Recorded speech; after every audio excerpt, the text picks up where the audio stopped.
Goodbye. I thought I was recording the whole time, but I guess I wasn't. So we're gonna restart this.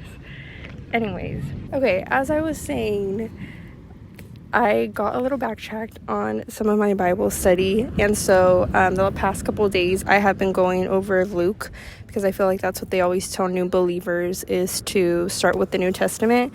And even though I'm not a new believer, I think it's always a good idea to strengthen your foundation. So I'm on chapter 20. I've been trying to do a chapter a day, but I low-key like 6 days behind. I know. But I'm on chapter 20, and I got to, so far, I'm going to give you my honest opinion. And not that my opinion matters, because at the end of the day, it's the Bible. But low-key, there's some chapters in Luke that I'm like, what is going on? I'm a little lost. A lot of them are parables, and I have to do, like, outside research to understand what's going on. Some of them are really good, though. And there's some chapters in here where I'm like, dang, like, the Lord, Jesus, he was smart. Like, his little comments, like, back at the Pharisees and stuff, the way he spoke was just very intelligent. But I have gotten to Luke chapter 21. Sorry, not chapter 20, and I got to verses 25 through 28, and I just kind of want to talk about this, but actually we're going to start at verse 20 to give you some some context. And it says, "But when you see Jerusalem surrounded by armies, then know its desolation has come near. Then let those who are in Judea flee to the mountains, and let those who are inside the city depart, and let not those who are out in the country enter it, for these are days of vengeance, to fulfill all that is written. Alas for women who are pregnant, and for those who are nursing infants in those days, for there will be great distress upon the earth, and wrath against this people.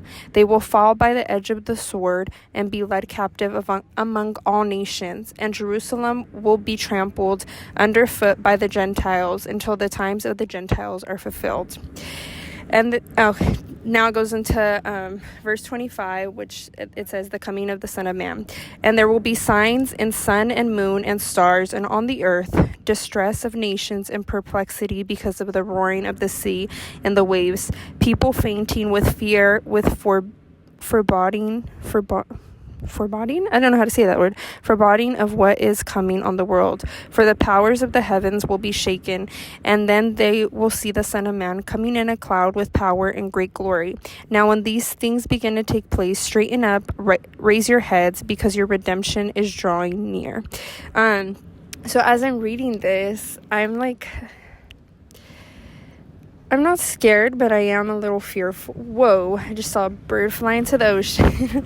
I'm a little fearful, and I think it's also kind of like funny. I think so many things are funny and they're not funny, but it's funny because it says the roaring of the sea and the waves, and of course I'm at the beach.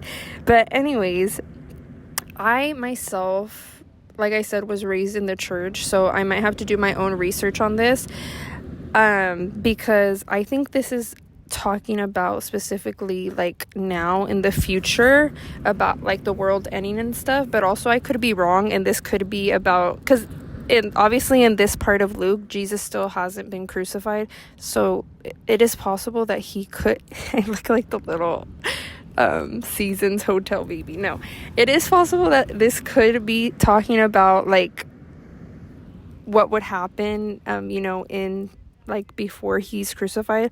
But I think from what I'm reading, it's about now, the future, because it says that Jerusalem will be like taken over, and like they'll try to like it says Jerusalem will be trampled underfoot by the Gentiles. And so this is like, I'm saying I'm not fearful, because at the end of the day, my faith and my trust is in the Lord.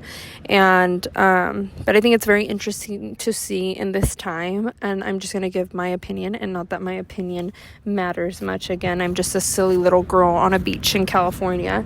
But especially because I live in Seattle, I live in a very, or at least when I go to school, I live in a very modern city. I live in a very liberal city, which I'm okay with. There are certain things that I guess don't go hand in hand with the church and what the Bible says. But my take on that will always be, I don't care what you do. As long as you're not interfering with my faith, I will respect you. I might not agree with certain things, but I will respect you and I will be quiet and I won't give you my opinion unless like you're asking for it or you're harming yourself, you know? And so obviously though, in Seattle, there's been so many protests against Israel and everything going on with Palestine. I'm sorry, I was like blinking. And I myself have even gone to some of the rallies because for one, I just want to preface, for one, I'm not completely educated on this. I'm not going to sit here and lie to you. I'm not a very educated person on that. I can tell you about Mexico. I can tell you about other things. But when it comes to Israel and Palestine, I'm not super educated. But what I can say that I don't stand for is human beings killing other human beings for no reason. And I think that goes for both sides. Again, I don't know the history, but I feel like that's been a very big topic in the Christian community, is like we as people of God should be supporting the Israelites. But with that, and it's also a topic, you know, with my mom that we've had, because she's always like, well, we need to support God's people and we need to support them, you know, like those are God's people and all that. But I also am not going to sit here and support another human being killing an innocent person, you know? So I think in reading this, it's a little worrisome because I feel like the world is very much against Israel right now. And I also don't want to sound super ignorant and dumb. So we're going to look at the map. I'm telling you guys, I literally don't know anything about the world. I know Mexico. I literally know where Mexico is because that's where my family's from, and that's about it. I literally never heard of the country of Prague until I got to college, and that was just like, okay, y'all, don't mind me. I'm like toda fodonga again, but I'm editing this video about a week and a half later from filming this. And since then, I have still learned so much more. I'm just like absorbing everything like a sponge. I think in bringing up the whole Palestinian and Israel war, um, I think I'm very out of I don't want to say out of character in talking about it, but more so like I'm not in my place when speaking about it because I'm not educated. And so I think in the moment I was just kind of like I have ADHD, and so sometimes I like go on to other topics when I like know nothing. So I want to just come on here and say that like I'm still educating myself about the whole war. I've been reading some articles and trying to do my own research, especially as someone who is a Christian and who recognizes that the Jewish are God's people. So in saying that, I still stand by what I say. Um, I don't think it's okay that, you know, people are killing other people who have done nothing. And that again goes to both sides. And I can recognize that what is going on is inhumane and it's horrible and it's just heartbreaking to witness, you know. And I am fortunate enough to live in a country where I don't have to witness that, you know. And so I think in bringing that topic up, I just wanted to more so bring up the topic that like this war is not it's not done. It like is still something that's going on today. So I will continue to educate myself. But the whole premise of me, I think, thinking about it was that then I was like, well, does that connect to the end times? And like Revelation and when it talks about the rapture and all that, like it was a lot for my mind. And the first thing that I thought of was Israel and Palestine. But I just want to come on here and do a little blurb of what I have learned in the last week. I went over Revelation. I still have so much to learn about it, but this was like the first time I really dove deep into Revelation and kind of like actually sat down and really just, you know, like try to understand it. And so I am a believer that I believe that the Lord will come for his people like I believe the word is pre-rapture. Oh my gosh, I'm so sorry. I wish I had my Bible. It's upstairs. I probably should have gotten it, but I believe it's pre-rapture. And essentially that means that when the Lord comes, like he is going to take his people and then like all the things that follow will come after, which is like the four horsemen, the plagues, the earthquakes, the fires, everything, the trees and like all of nature being like burned and stuff. I'm a firm believer that he will come for his people before then. Um, And then there's a part in Revelation where it talks about the 144,000 and how people on this earth will have stayed after the rapture, and they're witnessing all of this death and destruction. And I personally believe, and I did crack down a little bit with my pastor, and we kind of talked about it, and it really made sense when she explained it to me. I believe that part of that 144,000, that's not the definitive amount. It's just like it signifies, but I believe that will be the Jewish people and anyone else, not just the Jewish people, just anyone who can confess that Jesus is Lord and Savior. Um, that those people are kind of going to fall into that demographic, because I have always, since I was a kid, when my mom told me that like Jewish people were the people of God but that they didn't believe in Jesus Christ, I was like, but that doesn't make sense to me, because then how are you going to go to heaven? Like, it just confused me. And so finally I feel like that's an answer that I can kind of lean into. But again, I'm not going to go too much into it. I'm catching myself getting worked up over it, and like I still want to learn a lot more, but I think at the end of the day, to me, I'm gonna have peace that as long as I have my faith correct and I'm doing God's will, I will not be here for the 144,000. Hopefully, I will not be here. So, I just want to again say like I'm so sorry if like I'm saying things out of like my brain and I'm not actually educating myself, and I can admit that. So please just know that I'm doing my background work. My whole opinion on this topic is just I don't think it's okay to kill innocent people. But yeah, let's continue with the video. I'm sorry. It's showing Jerusalem is in there.